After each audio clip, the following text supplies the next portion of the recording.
They say true greatness is not about where you start, it's about where you choose to go. And no story shows that better than the life of Abraham Lincoln, a poor boy who rose from a log cabin to the White House.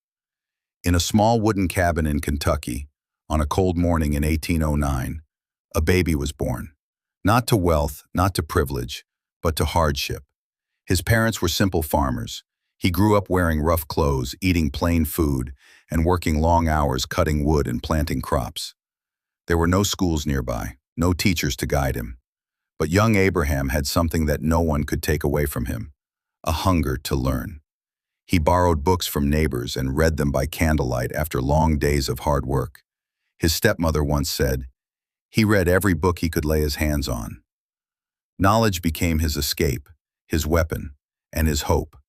As he grew older, life didn't get easier. At the age of 9, he lost his mother. He failed in business. He lost his first election. He fell in love, and she died suddenly. He faced heartbreak, poverty, and rejection again and again. But every time life broke him, he stood back up, stronger than before. He once said, "My great concern is not whether you have failed, but whether you are content with your failure."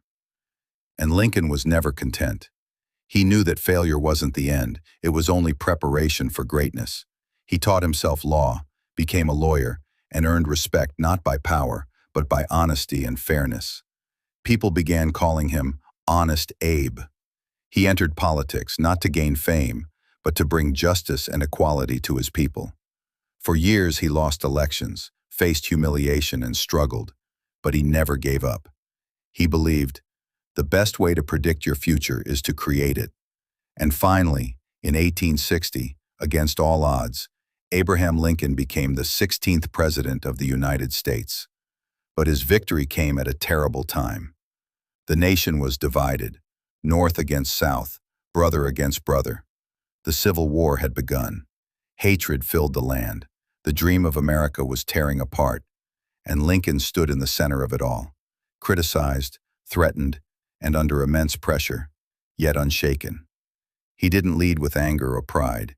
He led with compassion, courage, and patience. After 4 long years of war, in 1865, the Union was saved. Freedom had triumphed. The dream of America had survived. But Lincoln's journey was not meant to last much longer. Just days after the war ended, on April 14, 1865, he was watching a play at Ford's Theater when a bullet struck him. The man who freed millions, who united a nation, was gone. But the truth is, Lincoln never really died. His spirit still lives in every person who dares to rise above struggle, who fights for what's right, and who believes that their circumstances don't define their destiny. Lincoln showed the world that you don't have to be born powerful to make a difference. You just have to believe, deeply and completely, in your purpose. He was born in a log cabin but dreamed like a king. He walked in rags but led a nation. He faced darkness but gave the world light. Remember this, your background doesn't define your destiny. Your pain doesn't decide your future. What matters is your courage to keep going, even when everything seems impossible.